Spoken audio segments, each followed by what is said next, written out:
स्व पुरुषार्थ के विभिन्न आयाम। जब हम ज्ञान मार्ग में चल पड़ते हैं तो शुरू से लेकर के हम हरेक का अपना अपना अनुभव है कि हम कुछ न कुछ नया सीखते रहते हैं, कुछ न कुछ अपने जीवन में आध्यात्मिकता के मार्ग पर आगे बढ़ते रहें, उसके लिए प्रयत्नशील हम रहते हैं। स्व के लिए तो हम बहुत कुछ प्रयत्न करते रहते हैं, यानी कि ये शरीर जो है, ये हमें जो जिंदगी मिली हुई है, तो उसको टिकाने के लिए, उसको सजाने के लिए, उसका ध्यान रखने के लिए हम बहुत सारे अलग अलग प्रकार के प्रयत्न करते हैं। परंतु उसके साथ, स्व के साथ जब पुरुषार्थ शब्द जुड़ जाता है, यानी कि स्व के साथ साथ, यानी स्वयं के अस्तित्व के साथ साथ हमारी आत्मा जो है, यानी पुरुष, तो आत्मा के लिए जब हम कुछ प्रयत्न करते हैं, कुछ तपस्या करते हैं, कुछ पुण्य कर्म करते हैं, तो ऐसी हमारी जो गतिविधि है, तो उसको हम कहते हैं पुरुषार्थ। अगर और भी इसको थोड़ा डिफाइन करने की कोशिश करें तो उसमें अर्थ शब्द आ जाता है। तो अर्थ को हम दो रीति से कह सकते हैं या समझ सकते हैं। एक होता है अर्थ, यानी कि मीनिंग।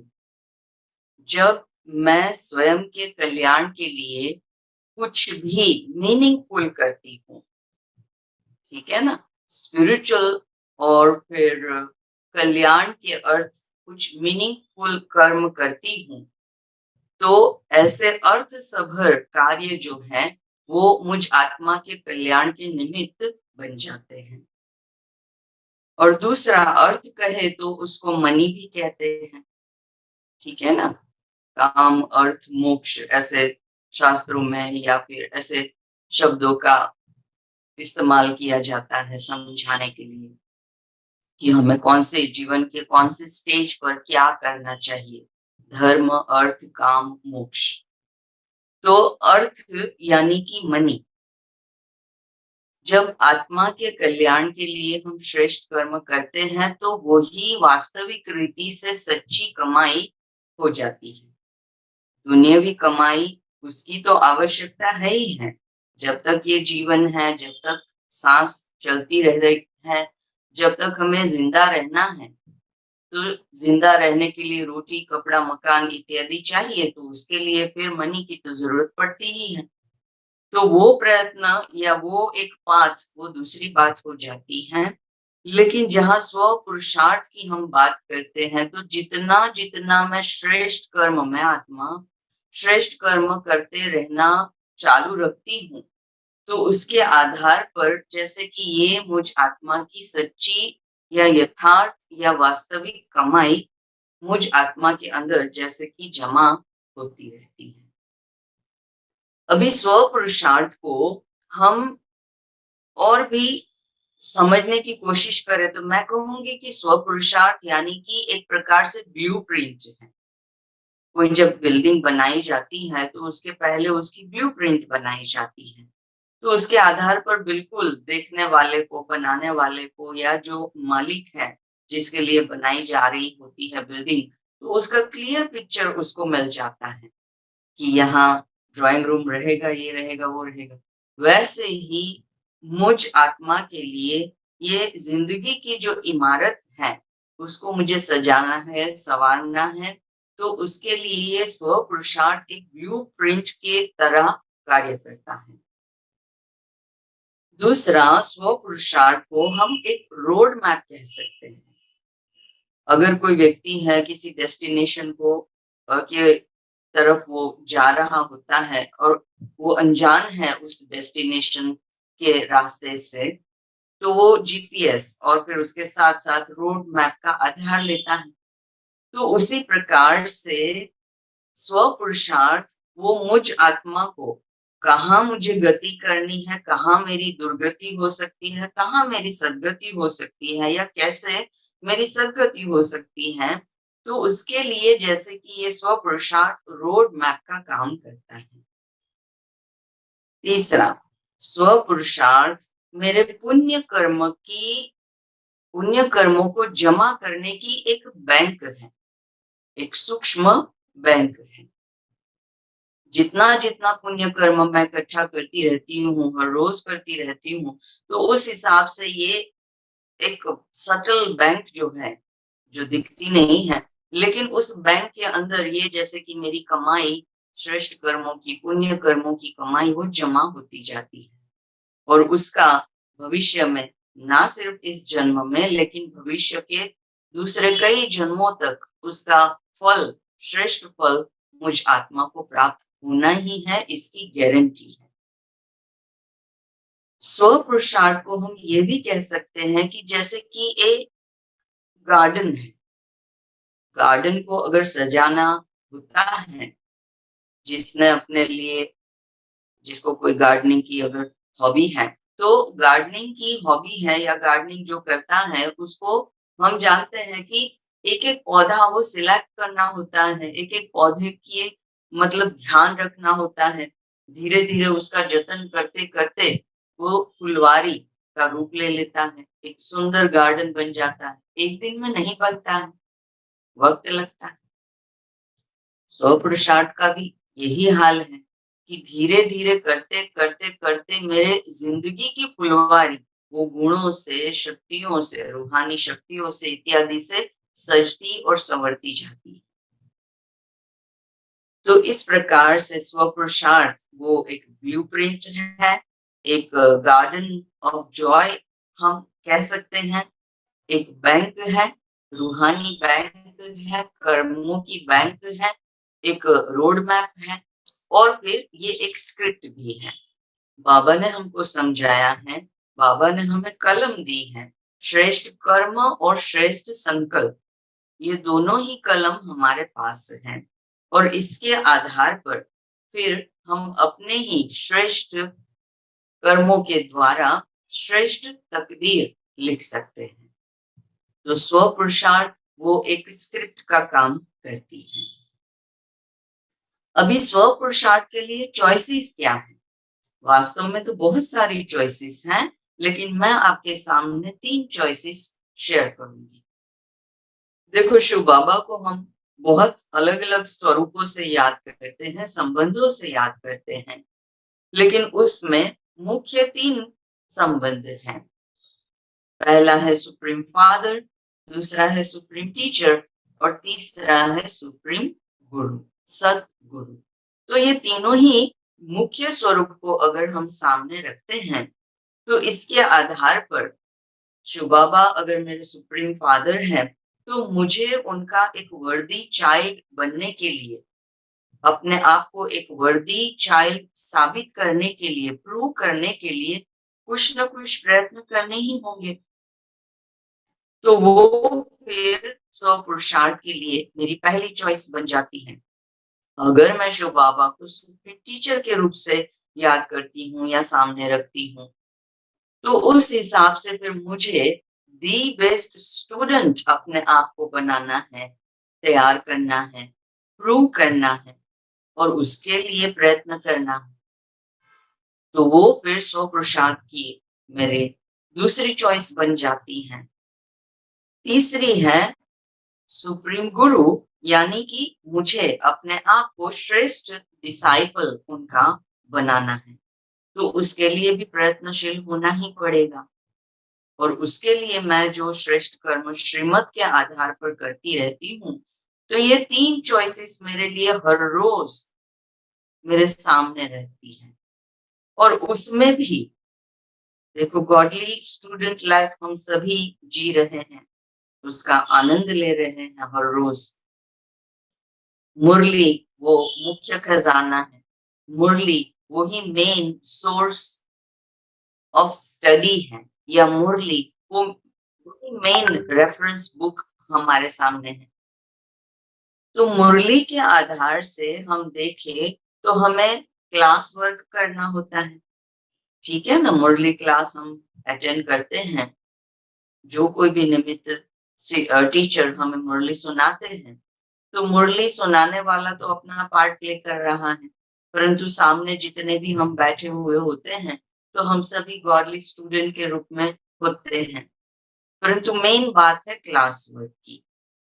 मुरली सुनते वक्त किस नशे में मुझे बैठना है, किस पोजीशन में मुझे, फिजिकली भी कौन सी पोजीशन में मुझे बैठना है, मन से भी किस भाव और भावना से मुझे बैठना है और सुनना है।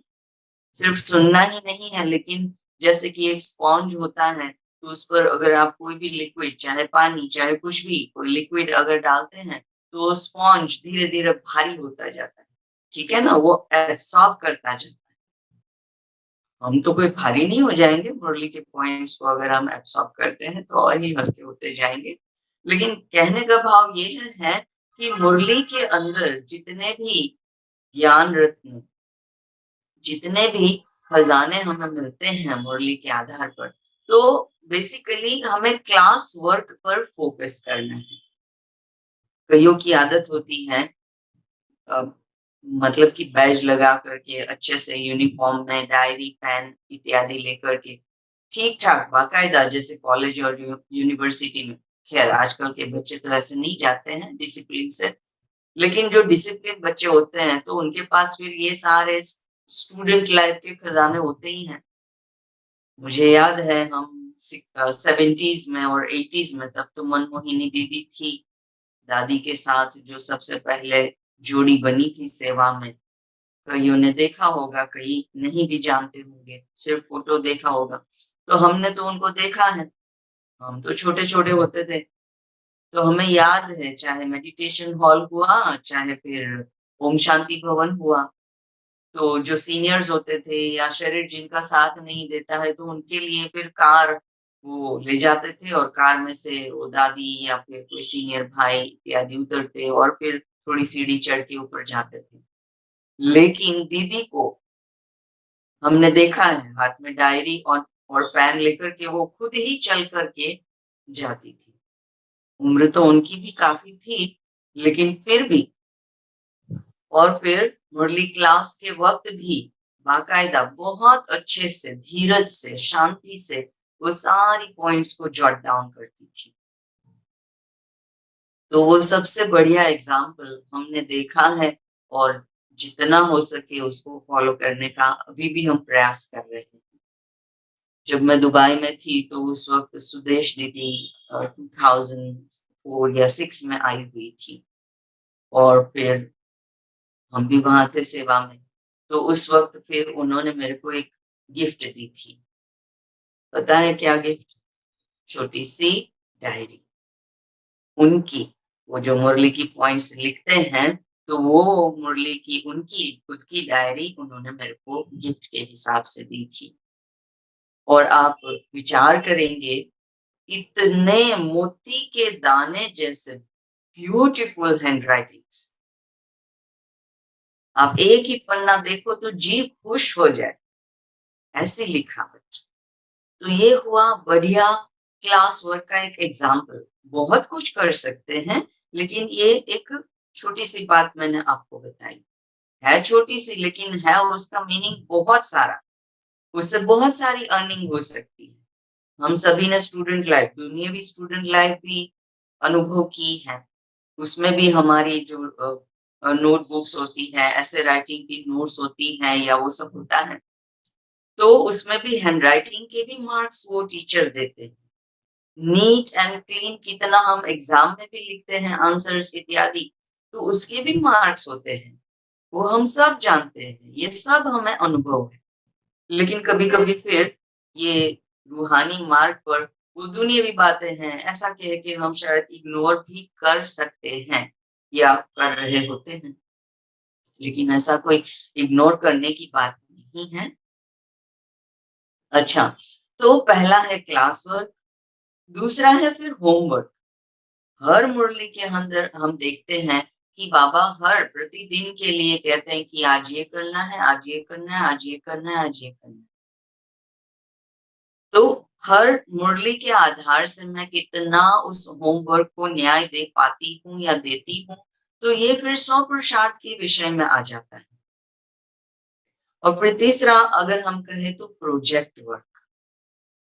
कोई भी स्टडी होता है, कोई भी डिग्री कोर्स होता है, तो फिर उसमें प्रोजेक्ट दिया जाता है और उसको भी बखूबी ध्यान से, अटेंशन से, बहुत ही संभाल करके उसको क्रिएट करना होता है, उस प्रोजेक्ट को जस्टिफाई करना होता है। जैसे बीच में 2006 के इर्द गिर्द के सालों में ही बाबा ने क्रोध मुक्त की बात बताई थी, वो प्रोजेक्ट दिया था। बाबा ने यहाँ तक कहा था कि रौब भी नहीं, क्रोध को काफी डिफाइन किया था उस वक्त उन्होंने कि क्रोध यानी ये भी नहीं, ये भी नहीं, ये भी नहीं, ये भी नहीं। तो क्रोध मुक्त बनने के लिए वो प्रोजेक्ट दिया था। तो समय प्रति समय, चाहे साकार मुरली है, चाहे अव्यक्त मुरली है, चाहे मधुबन से जो पत्र पुष्प इत्यादि आते हैं, तो उसमें हमें इशारे दिए जाते हैं कि ये प्रोजेक्ट पर हमें ध्यान देना है। तो प्रोजेक्ट वर्क पर मैं कितना फोकस करती हूँ, कितना उसको जस्टिफाई करती हूँ, तो वो भी मेरा 100% हो जाता है। फिर रिसर्च वर्क भी होता है, थीसिस लिखना होता है। तो उसी प्रकार से मैं आत्मा, हम इंडिविजुअल बाबा के बच्चे हैं, कितने सारे गॉडली स्टूडेंट्स हैं अभी, तो हम हर एक का इंटरेस्ट अपना अपना है। किसी को योग के विषय में रिसर्च करने को मन करता है, किसी को सेवा के विषय में, किसी को कुछ, किसी को कुछ। तो इस प्रकार से अगर रिसर्च वर्क, चलो किसी ने शांति की शक्ति ये एक टॉपिक ले लिया और फिर उस पर वो एक्सपेरिमेंट भी कर रहे हैं, बाबा की मुरलियों से अध्ययन भी कर रहे हैं, रेफरेंस जहां कहीं से क्लासेस से इत्यादि से मिलता है तो उसके आधार पर भी स्टडी कर रहे हैं। तो रिसर्च करने के लिए भी कितना सारा खुला मैदान है हमारे पास। सिर्फ स्पार्क विंग में जो कर रहे हैं वही कर रहे, ऐसा नहीं।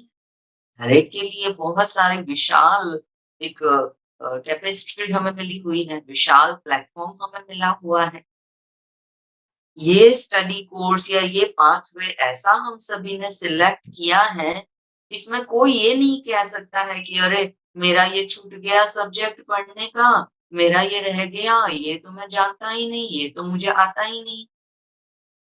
बाबा के जितने भी, अभी तो देखो कितना, जैसे कि सेवा का सागर लहरा रहा, चाहे कोई क्लासेस करा रहा है, कोई नृत्य नाटिका लिख रहा है या उसको एनेक्ट कर रहा है, कोई गीत गा रहा है, कोई क्या कर रहा है, कोई एनिमेशन, कितनी सारी क्रिएटिविटी का जलवा अभी चल रहा है। और उसमें ये साइंस और टेक्नोलॉजी के जितने भी गैजेट्स हैं, वो बाबा ने तो बताया हुआ है ही है कि ये हमारे लिए ही है। तो यानी कि हमें ये हेल्प कर रहे हैं। ये जितने भी सारे रिसोर्सेस अवेलेबल है, चाहे कोई स्थूल रीति से, चाहे ये क्लास अरेंज किया है, मुझे तो न मन न चित्त, लेकिन बहनों ने बताया, रिक्वेस्ट भेजा, तो एक मतलब आपके लिए पिछले 10-15 दिन से तैयार कर रही हूँ। यानी कि ये बात बतानी है, ये शेयर करना है, ये क्लैरिफाई करना है। तो जिस रीति से जितने भी इंस्ट्रूमेंट्स ये सिंप्लीफाई करने के जो प्रोसेस में है, देखो क्लास में क्या होता है कि बहुत सारे स्टूडेंट्स होते हैं, चाहे 50 चाहे 60, वो कैपेसिटी जिस क्लास की जो हो, तो उसमें कभी कभी कोई सब्जेक्ट में कोई टॉपिक वो डिफिकल्ट होता है और टीचर बहुत अच्छी रीति से समझाते हैं, तो समझने वाले समझते भी हैं और नहीं समझने वाले भी उस वक्त तो यूं ही करते हैं जैसे कि हाँ हमने समझ लिया, ठीक है ना। और फिर आपस में वो मूंझते रहते हैं, अरे टीचर ने तो बोला, टीचर ने तो शायद अच्छी रीति समझाया, लेकिन मेरे को समझ में नहीं आया, मेरे को समझ में नहीं आया। या कभी टीचर खुद भी इशारा देता है कि ये टॉपिक है ना, वैसे तो मैंने जितना हो सके सिंप्लीफाई करने की कोशिश की है, लेकिन जो ब्रिलियंट स्टूडेंट्स होते हैं जिन्होंने अच्छी रीति से समझ लिया है, वो उनको एक इशारा देते हैं या फिर काम ही दे देते हैं, एक रिक्वेस्ट ही दे देते हैं कि आप है ना, जो भी डल स्टूडेंट है या जिनको समझने में तकलीफ हो रही है, तो आप है ना थोड़ा उनको मदद करना। तो उस रीति से अभी कितने सारे बाबा के ऐसे इंस्ट्रूमेंट सेवाधारी हैं, वो ऐसा अपने दूसरों को समझाने के लिए भी वो तैयारी करके इतना वो खजाना शेयर कर रहे हैं। तो इसका ये भी जैसे कि एक रिसर्च वर्क के ही पार्ट में आ जाता है। और फिर टेस्ट पेपर्स, टेस्ट पेपर तो हर कदम पे है। ये स्टडी हमारी ऐसी है, ये स्व पुरुषार्थ का हमारा अभियान ऐसा है जिसमें कब कौन सी घड़ी कौन सा टेस्ट पेपर आएगा किसी को पता नहीं। देखो दुनियावी एग्जाम्स हम सबने लिखी है और उसमें तो क्या है, कॉपी करने वाले चीटिंग करने वाले भी होते हैं, करते हैं, उसमें भी वो माहिर होते हैं। पूरा साल तो पढ़ेंगे वढ़ेंगे नहीं, मस्ती इत्यादि करेंगे और फिर लास्ट में दूसरे जो ब्रिलियंट स्टूडेंट्स है उसको धमकी भी दे करके उसकी कॉपी से कॉपी करके भी मार्क्स लेने वाले होते हैं। तो हम तो दुनियावी स्टूडेंट्स नहीं हैं, हम तो रूहानी बंदे हैं, रूहानी स्टूडेंट्स हैं। तो हमारा तो सब कुछ निराला है। तो इसमें टेस्ट पेपर्स किसी की भी कॉपी हम कर ही नहीं सकते। पता है क्यों? पता है क्यों? कारण ये है कि एक का टेस्ट पेपर ना मिले दूसरे से। मेरा जो टेस्ट पेपर है वो मेरा है, आपका अपना है, उनका अपना है, तीसरे का अपना है। अभी अभी ये ट्रेंड चल पड़ा है ताकि कोई कॉपी ना कर सके। तो कहने का भाव ये है कि एक का टेस्ट पेपर ना मिले दूसरे से, और कौन सी घड़ी कौन सा टेस्ट पेपर आएगा पता नहीं है। अभी अभी जैसे कि फॉर एग्जाम्पल मैंने शांति के ऊपर बहुत बढ़िया भाषण दिया, ठीक है ना, बाबा का मैसेज दिया, और फिर हुआ यूं कि स्टेज से मैं उतर रही हूँ और किसी ने मेरा टेस्ट पेपर ले लिया, मेरा इंसल्ट कर लिया, चाहे कुछ ऐसा तो किया कि गुस्सा आ सकता है, ठीक है ना। तो वही का वही टेस्ट पेपर हो गया ना। इसीलिए ये पढ़ाई ऐसी है, ये हमारा स्व पुरुषार्थ का अभियान ऐसा है कि अभी मैंने पुरुषार्थ किया और अभी फिर उसका क्या है, चेकिंग हो जाएगा। तो ये सारे चॉइसेस हैं। अभी कोई भी प्रोजेक्ट जब हम हाथ में लेते हैं ना, जैसे बच्चे को बोलेंगे बेटा पढ़ाओ, पढ़ाई करो, पढ़ो पढ़ो पढ़ो, लेकिन जब तक उसको वो पढ़ाई के लिए क्यों, मुझे क्यों पढ़ना है, मुझे आईएएस बनना है, मुझे पैसा कमाना है, मुझे नाम कमाना है, मुझे माँ बाप का नाम रोशन करना है, मुझे क्यों पढ़ना है, जब तक ये क्यों, जब तक ये वाई वाई वाई, जितने वाई का आंसर आपके पास आता जाएगा ना, मुझे स्व पुरुषार्थ क्यों करना है, मुझे स्व पुरुषार्थ क्यों करना है, तो जितने आपके पास पॉइंट्स ज्यादा होंगे उतना आप इसको अच्छे से जस्टिफाई कर पाएंगे। तो सबसे पहली पॉइंट तो यही है कि सेफ्टी फर्स्ट। हम सभी ने प्लेन में यात्रा की है और फिर वो एयर होस्टेस समझाती हैं कि अगर क्राइसिस क्रिटिकल मोमेंट्स आ जाती हैं, प्लेन टर्बुलेंस में आ जाता है, तो ऑटोमेटिकली वो ऑक्सीजन मास्क जहां रखे हैं वो शेल्फ में से वो अपने आप गिर जाएंगे, अपने आप आपके पास आ जाएंगे, हर एक पैसेंजर के पास आ जाएंगे।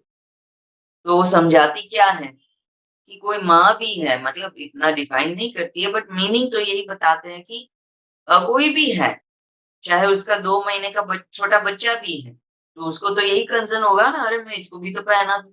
लेकिन सबसे पहले वो क्या कहते हैं कि सबसे पहले खुद को पहनना है, फिर बाद में बाकी सबको मदद करने के देखना है। तो उसी प्रकार से अभी इस संसार के माहौल में जिस प्रकार से हम सभी जहां कहीं पर भी हैं, हमारे ऑरा का, हमारे फ्रीक्वेंसी का, हमारे वाइब्रेशंस का, हमारी धारणा का, हमारी डेली डिसिप्लिन का खतरा बना रहता है। कभी भी कहीं पर भी कुछ भी हो सकता है, और इसीलिए सेफ्टी फर्स्ट। तो मेरी सेफ्टी कैसे बनेगी? अगर मैंने स्व पुरुषार्थ को अहमियत, इंपॉर्टेंस दिया है तो। वरना तो ना बाबा कुछ करने वाला है, ना ड्रामा कुछ करने वाला है, ना बहनें कुछ करने वाली, कोई कुछ नहीं करने वाला, कोई किसी के काम में नहीं आने वाला। हाँ, जब हम पढ़ रहे हैं तो साथ में, बाकी जब टेस्ट पेपर आता है या फिर अपने आप को प्रूव करने की बात आती है कि I am the best, I am the best child of Baba, I am the best student of Baba, I am the best disciple of Baba, तो उस वक्त I am just alone, I am just alone, ठीक है ना। तो सेफ्टी फर्स्ट, तो ये पहला वाई हुआ। स्व पुरुषार्थ मुझे क्यों करना है? अरे बाबा, सेफ्टी फर्स्ट। मैंने स्व पुरुषार्थ किया है, तो दूसरा वाई का आंसर है कि बाबा भी मुंह मोड़ नहीं सकते हैं। होता है ना स्कूल में, अगर कोई अच्छे जो ब्रिलियंट स्टूडेंट्स होते हैं तो वो होमवर्क होमवर्क भी अच्छी रीति से करके आते हैं और इन एडवांस क्लास वर्क भी अच्छे से करके आते हैं। तो ऐसे स्टूडेंट्स का अगर कुछ ऊंचाई नीचाई हो गया, उसको एक्सीडेंट हो गया, एग्जाम नहीं दे पाया, तो टीचर का सॉफ्ट कॉर्नर भी रहेगा और एक क्या है, बेस्ट मतलब एफर्ट रहेगा कि इसको कैसे हम उठा लें, इसको कैसे हम मदद कर लें। तो जब मैंने स्व पुरुषार्थ किसी भी बात को लेकर के किया है, तो बाबा भी मुंह फेर नहीं सकते, ड्रामा भी मुंह मोड़ नहीं सकते। तो ये दूसरा वाई का आंसर हुआ। तीसरा है 3 शब्द, दिशा, दशा और दोष। अभी हम सभी ज्ञान में क्या है, सेंटर पर सब साथ में होते हैं, ब्रह्मा पूजन में साथ में होते हैं, मधुबन में साथ में होते हैं, तो हम सबको अच्छा लगता है। हमको लगता है ओहो, हम तो बहुत आगे निकल चले, हमने तो बहुत कुछ पा लिया। लेकिन हो सकता है कोई जो आया है तो वो, अगर वहां पर उसका क्या है, एमएनसी का कोई बिजनेस है, तो वो अपने इरादे से आया है कि मैं यहाँ आया हूँ ना, तो मुझे अच्छे अच्छे क्या है, मेरे कस्टमर्स मिल जाएंगे। अंदर ही अंदर, at the back of his mind ऐसा होता है। उसको खुद को भी नहीं पता होता है कि मैं इसीलिए इसमें जुटा हूँ। तो उसकी दिशा क्या है? ठीक है ना, रास्ता सही पकड़ा है, व्हीकल भी सही पकड़ा है, टिकट भी सही खरीद मतलब सही डेस्टिनेशन के लिए जैसे कि खरीद कर ली है, लेकिन दिशा उसकी क्या है? तो इसीलिए हम सभी चल रहे हैं, आगे बढ़ रहे हैं, ऐसा हमें लग रहा है, लेकिन हो सकता है कि वहीं के वहीं हो। इसीलिए मेरी दिशा कौन सी? क्या मैं नॉर्थ दिशा में आगे बढ़ रही हूँ या बढ़ रहा हूँ? I have to reflect. So सबसे पहली है दिशा, दूसरा है दशा। जब हम बाबा के बने उसके पहले मेरी क्या दशा थी? ठीक है, चाहे अच्छी भी हो सकती है, बुरी भी हो सकती है। और अभी क्या दशा है? पहले अच्छी थी तो अभी बुरी भी हो सकती है, क्योंकि टेस्ट पेपर से हमें उसकी टनल में से हम गुजर रहे हैं ना। तो वो भी हो सकता है, ये भी हो सकता है। तो मेरी दशा क्या है, यानी मेरे सर्कमस्टेंसेस क्या है, तो वो भी डिफाइन करता है कि क्या मैं स्व पुरुषार्थ को न्याय दे रहा हूँ या कर रहा हूँ। पहले तो न्याय देने की बात तो बाद में आती है। और इसीलिए दिशा, दशा और तीसरा है दोष। कोई भी निर्दोष तो है ही नहीं। बाबा की नजरों में हम निर्दोष हैं, ड्रामा के पहलू से, ड्रामा के डायमेंशन से देखे तो निर्दोष है, बाकी तो कोई निर्दोष नहीं। एवरीबडी इंक्लूडिंग माई सेल्फ, हर एक के अंदर दोष है। शरीर के अंदर भी तो दोष है ना, वात का, पित्त का, कफ का, ये सारे दोष जो है वो आत्मा को बहुत परेशान करते हैं। और इसलिए जितना भी चाहे हम शान में रहना, नहीं हो पाता। ये दोष हम सबको परेशान करते हैं समय प्रति समय। वो चाहे वायरस के रूप में हो, चाहे कोई बुखार, चाहे बीमारी, चाहे चाहे कोई इकोनॉमिकल क्राइसिस, चाहे कुछ भी हो सकता है। कोई भी एडवर्सिटी का फॉर्म जो है वो दोष का रूप है। तो ये बहुत गहराई वाला एक एक चिंतन का विषय है। लेकिन अभी के हिसाब से तीसरा वाय, दिशा, दशा और दोष, ये तीनों को मुझे संवारना है, तीनों को मुझे क्वालिटी वाला बनाना है, इसीलिए स्व पुरुषार्थ करना।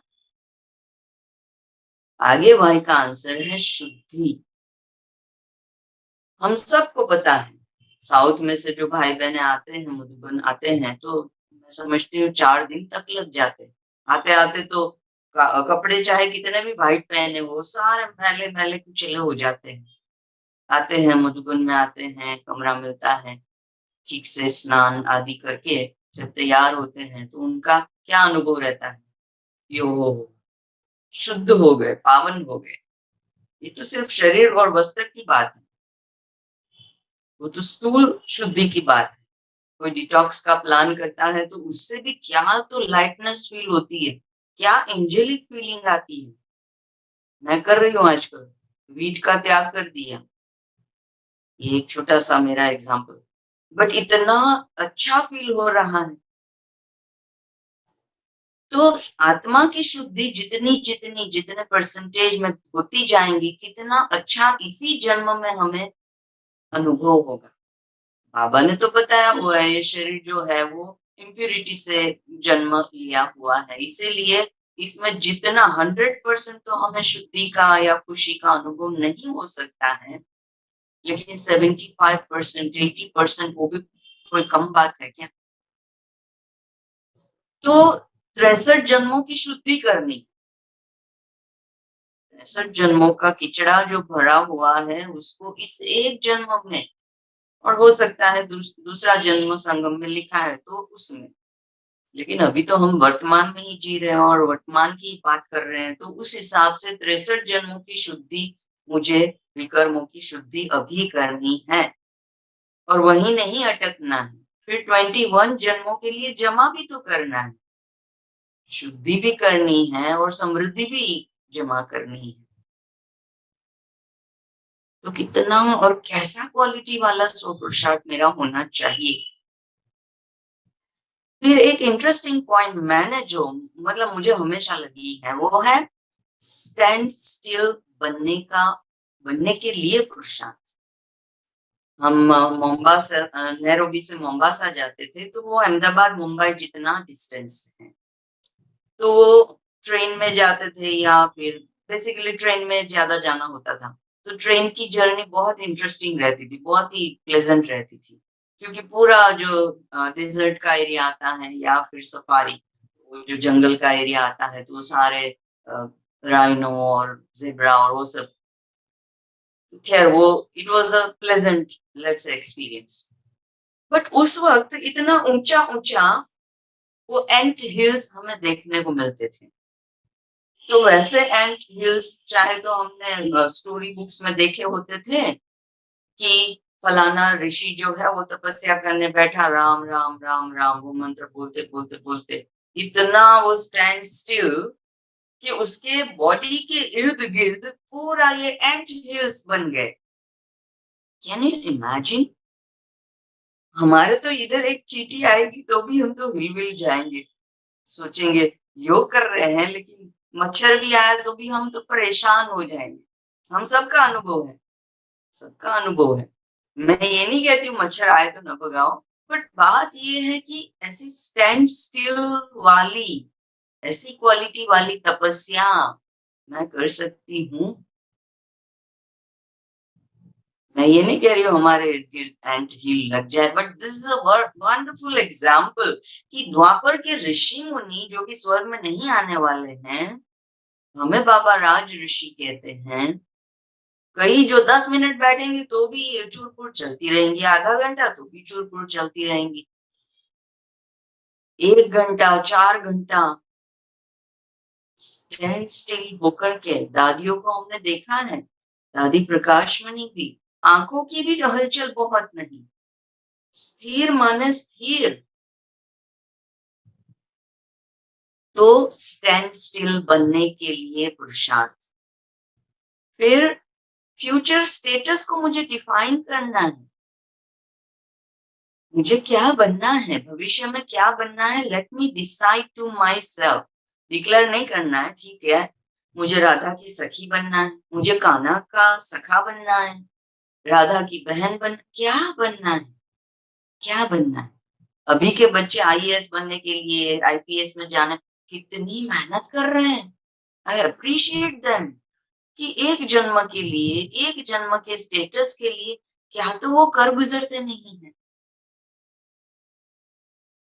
और कोई भी ब्रिलियंट स्टूडेंट होता है ना, जब वो टॉपर होता है, मतलब वो नंबर स्टेट लेवल पे फर्स्ट आता है या नेशनल लेवल पे फर्स्ट आता है, ठीक है ना, तो वो कभी डिक्लेयर नहीं करता है क्या कि मैं हर रोज मैंने 8 घंटा पढ़ाई की, हर रोज मैं टीवी नहीं देखता था, मोबाइल को टच नहीं करता था, क्या है, गप्पे शप्पे में टाइम वेस्ट नहीं करता था, ये नहीं करता था, वो नहीं करता था, कोई ये डिक्लेयर नहीं करता है। जब वो तैयार कर रहा है, पढ़ाई पढ़ रहा है, तब उस फेज में। लेकिन जब वो टॉपर बन जाता है, जब फिर वो हाईलाइट लाइमलाइट में आ जाता है, तब वो कहता है कि मैं तो ये करता था, ऐसे पढ़ता था, ये करता था, वो करता था। तो ये स्व पुरुषार्थ भी हमारी इंडिविजुअल बात है, कहीं पर भी डिक्लेयर करने की बात नहीं है।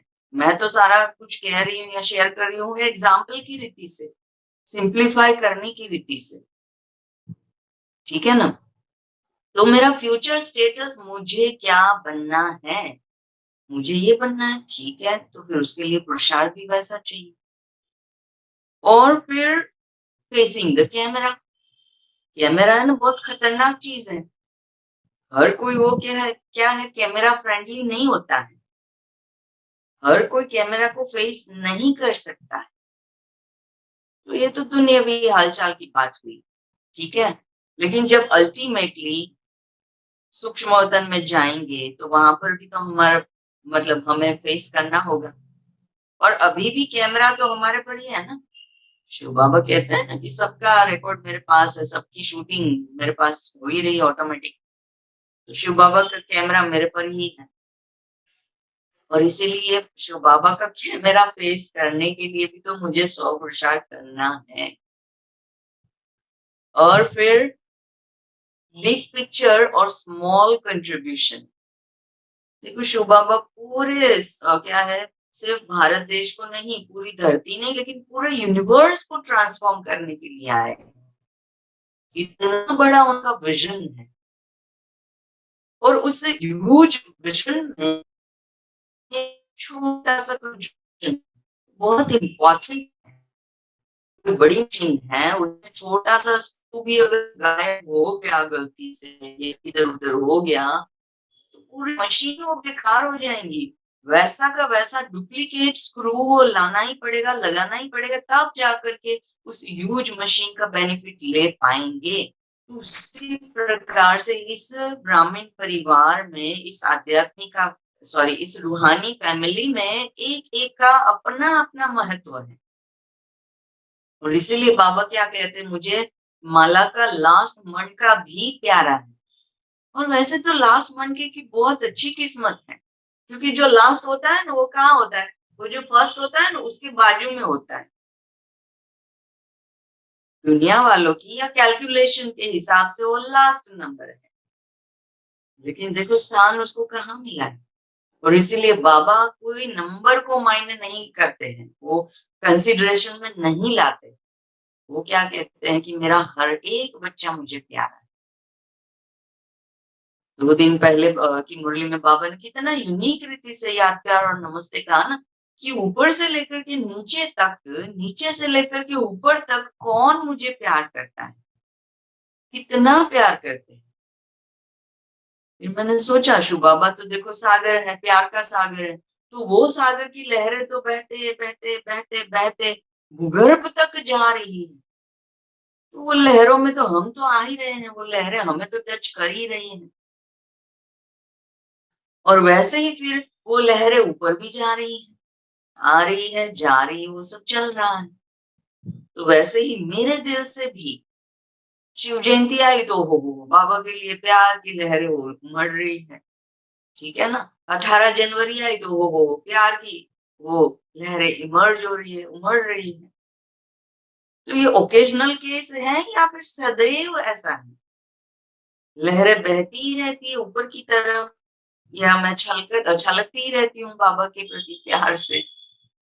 तो ये सारे क्या है, ये कॉन्टेक्स्ट है। स्व पुरुषार्थ क्यों करना है, तो ये कॉन्टेक्स्ट आपके सामने मैंने रखने की कोशिश की। अभी आता है कंटेंट। अभी तो कंटेंट का ही जमाना है।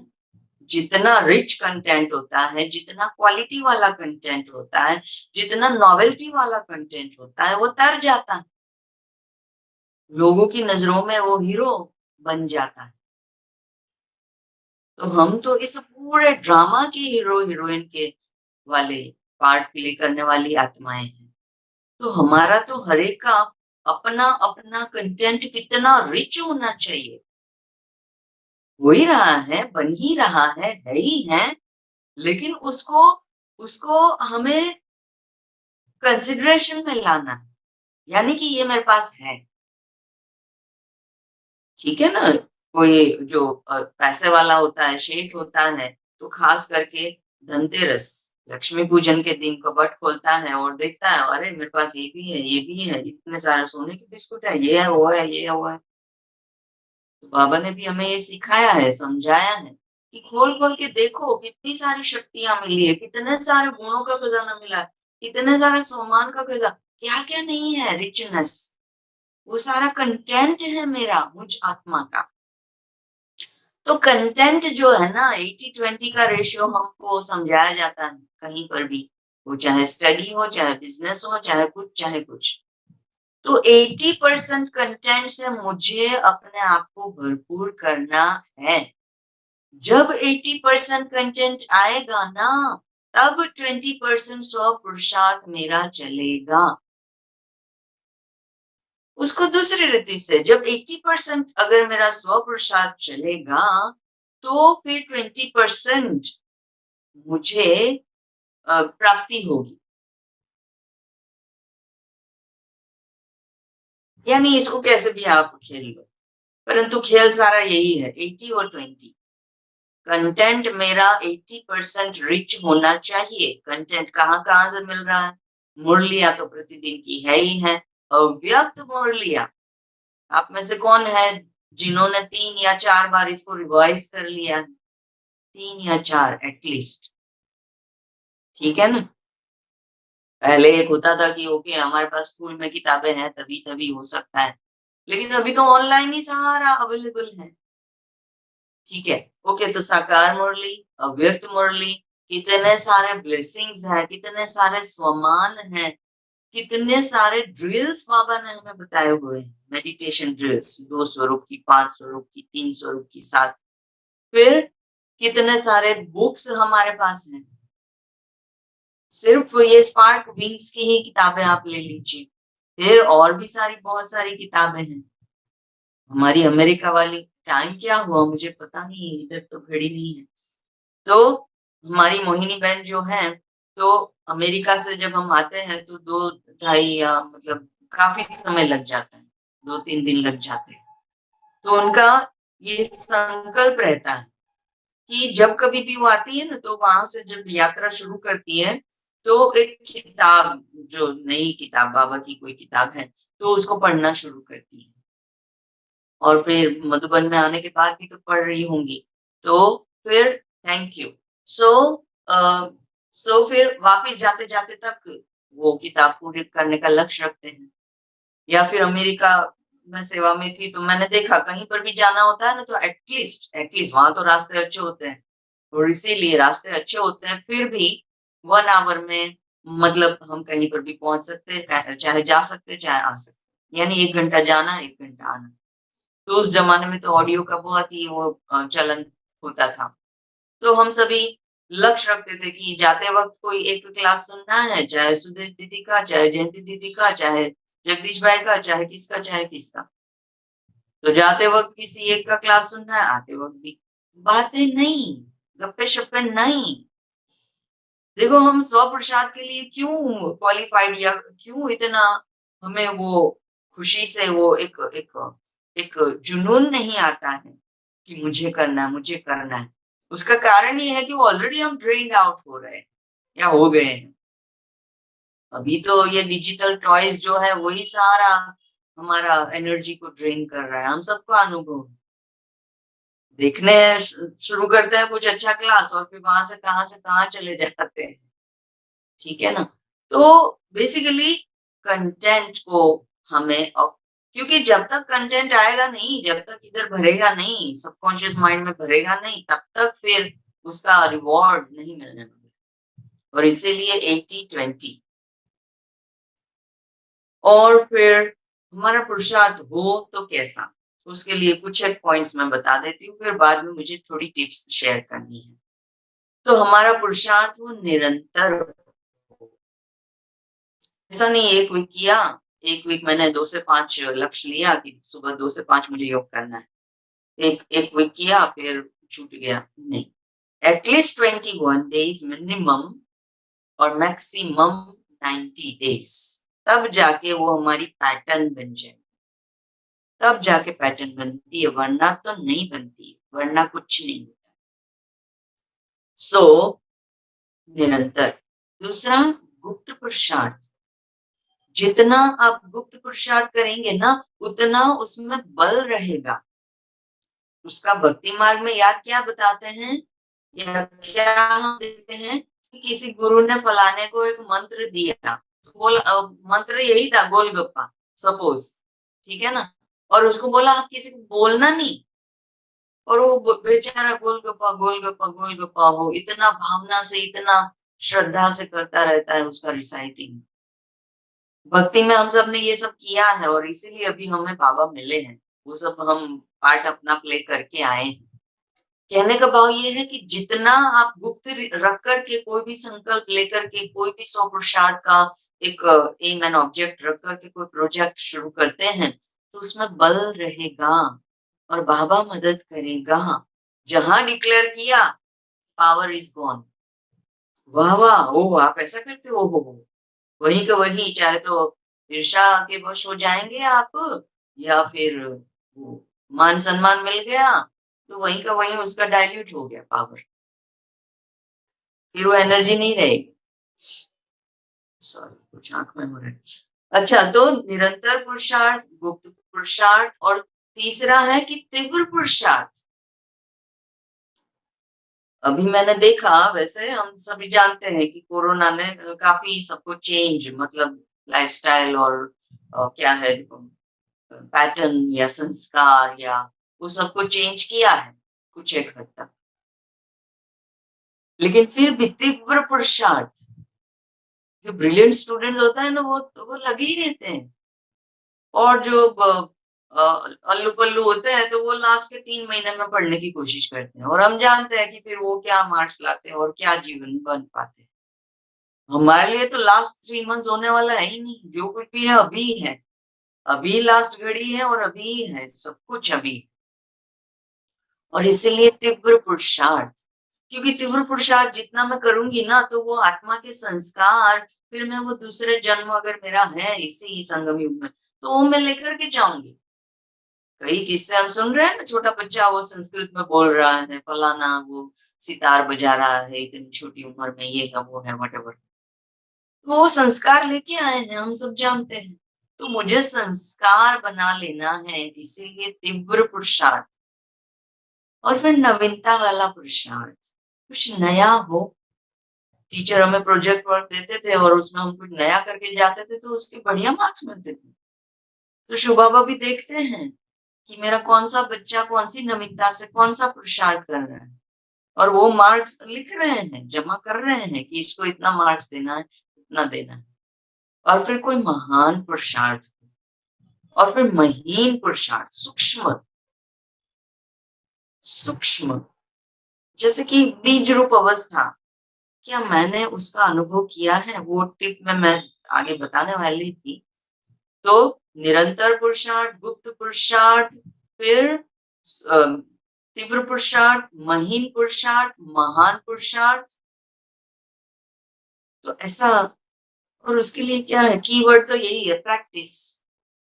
हम सबको भीम का एग्जाम्पल पता है ना, कहीं पर भी जाता था भाई साहब, लड्डू या कुछ अच्छा अच्छा खाता रहता था, अंधेरे में खा रहा था, उसका दूसरा भाई आंख पहुंचा, सहदेव या नकुल या जो भी, तो बोला भाई साहब इतने अंधेरे में भी आप खा रहे हो, और वो सीधा मुंह में ही जा रहा है, ऐसे कैसे?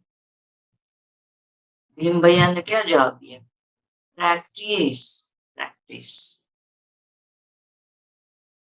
अर्जुन भी क्या बताता है कि बस टारगेट पर ही नजर, स्वर्ग में मुझे ये बनना है वो टारगेट, ओके मुझे ये हासिल करना है वो टारगेट, फिर इधर उधर नहीं जाने का। अगर डिसाइड किया होगा तो ऐसा होगा, वरना तो नहीं हो सकता। अच्छा, मैं कुछ एक टिप्स अभी आपके सामने रखना चाहूंगी। पहला शब्द है संपन्न और दूसरा है संपूर्ण। संपन्नता यानी फुलफिलमेंट और संपूर्णता यानी कंप्लीशन, कंप्लीट। एक घड़ा है तो उसको मुझे पहले तो भरना पड़ेगा और फिर जब वो भर जाता है तो यानी भाई ओके दिस ऑब्जेक्ट, ये घड़ा वो रेडी है, कंप्लीट है।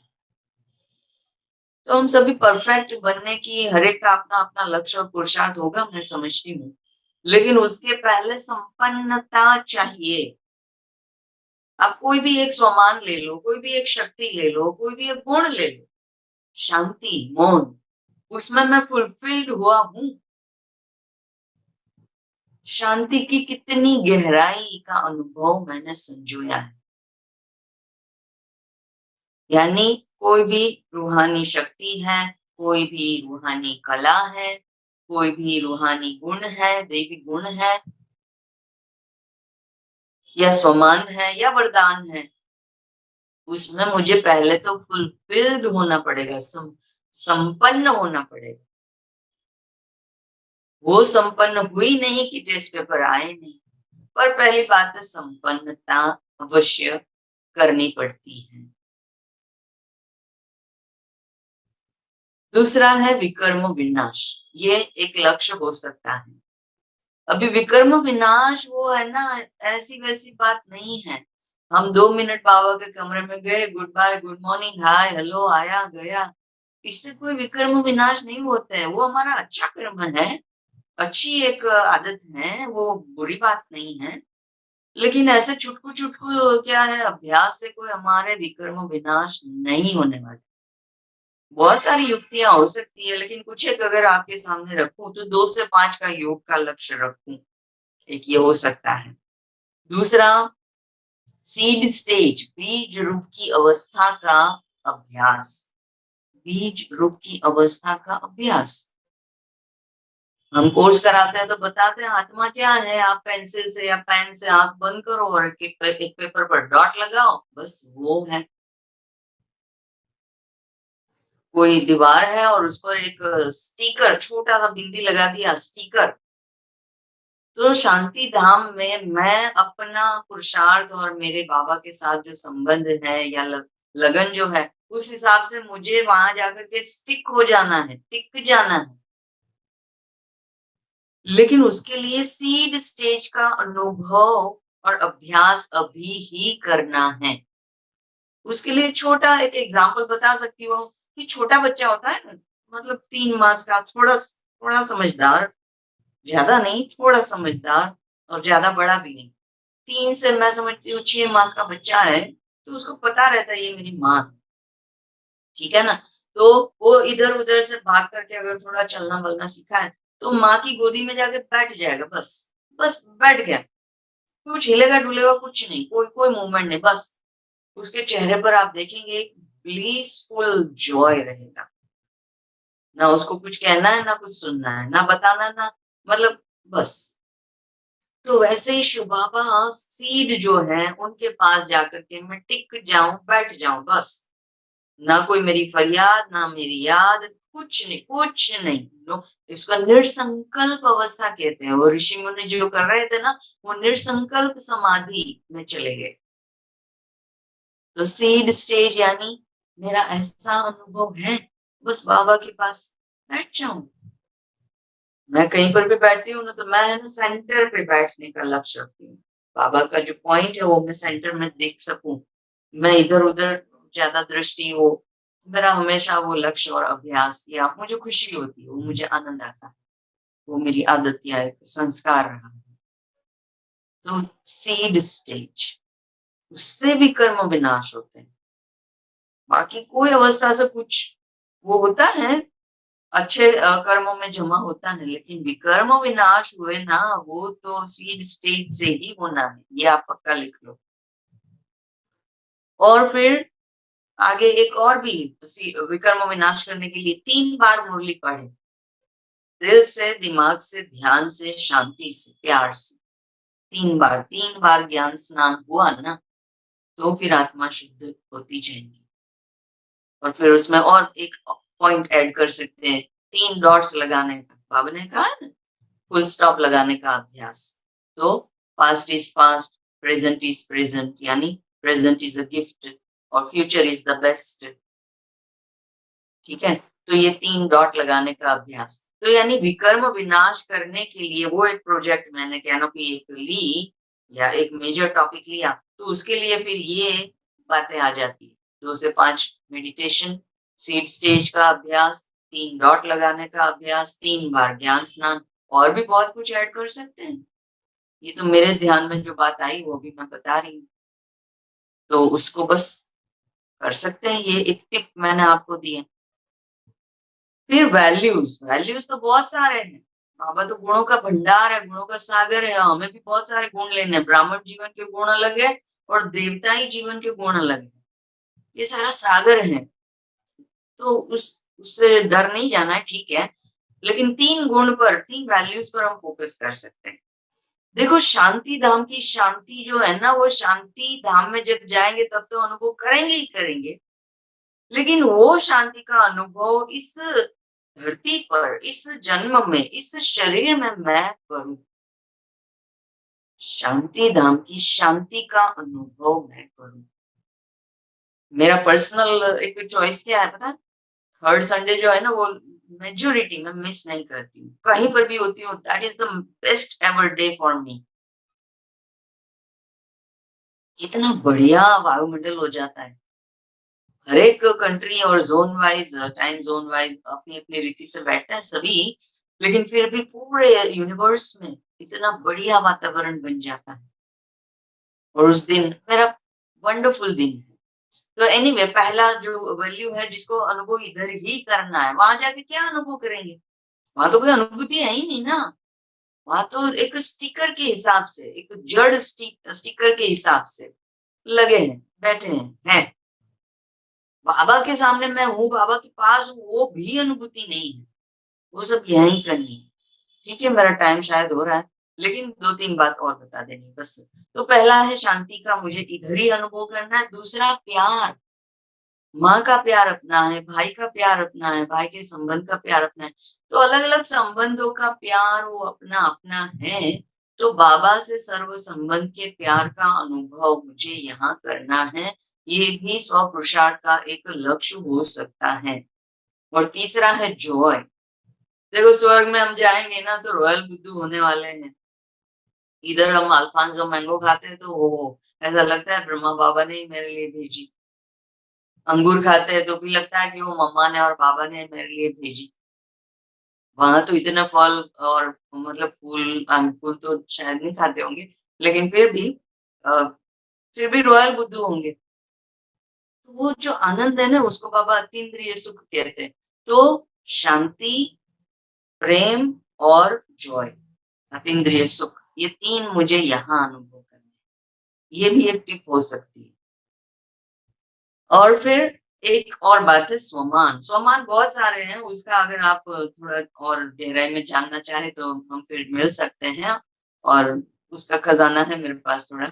ओके, स्वमान में है कि शब्दों का ही खेल है, लेकिन एक स्वमान का अनुभव बाबा क्या कहते पता? मैं अशरीरी आत्मा हूं, ये अभ्यास करो। ठीक है, तो इसको मैंने स्व पुरुषार्थ के हिसाब से ले लिया। अभी स्वमान में क्या होता है पता है? जब परिस्थिति आती है ना, जैसे कोई मतलब डर वाली सिचुएशन आ गई और फिर मैं मास्टर सर्वशक्तिमान हूँ, ऐसा मुझे अभ्यास करना है, लेकिन उस वक्त है ना, फेफे फेफे हो जाएगा, नहीं होगा। वक्त पर सही स्वमान हम जानते भी है, लेकिन फिर भी इस्तेमाल नहीं कर सकेंगे। उसका कारण क्या है? स्वपुरुषार्थ नहीं किया, प्रैक्टिस नहीं की है। तो ठीक है, अमेरिका में मुझे बहुत बड़ा एक्सीडेंट हुआ था, वो भी एक लंबी स्टोरी है। तो बहुत पेन था, 2.5 मंथ्स मुझे लगे उसमें से रिकवर होने में। तो आप समझ सकते हैं कि कितना सीरियस था। तो उस वक्त मैंने, दर्द तो बहुत था, बाबा जितने भी बाबा हैं वो सारे के सारे याद आ जाएं या भूल जाएं, ऐसा पेन था। तो उस वक्त मैं और शरीरी आत्मा हूँ, ये अभ्यास मैंने किया और मैं सैल्यूट कर गई बाबा को, मैं मान गई। देखने वाले के लग रहा था ये तो ढोंग कर रही है, तो मुझे ही पता था कितना दर्द था। और उसको मैंने ओवरकम किया और ये मेरा अनुभव का खजाना हो गया। अब मैं अथॉरिटी के साथ किसी को कह सकती हूँ या कह रही हूँ कि मैं अशरीरी आत्मा हूँ, ये अभ्यास कीजिए। फिर वक्त पे काम यूं करने जाएंगे, अभ्यास उस वक्त नहीं काम आएगा। अभ्यास किया हुआ होगा तो वो काम में आएगा। अभी लास्ट में एक पॉइंट मुझे कहना है कि दो शब्द है, एक है ट्रांसफर और दूसरा है ट्रांसफॉर्मेशन। हम सभी बाबा के बने हैं ना, तो ट्रांसफर कुछ हुआ है। क्या ट्रांसफर हो गया? हमारे लौकिक संबंधी वो अलौकिक, अभी हम तो उस नजर से उनको देखेंगे।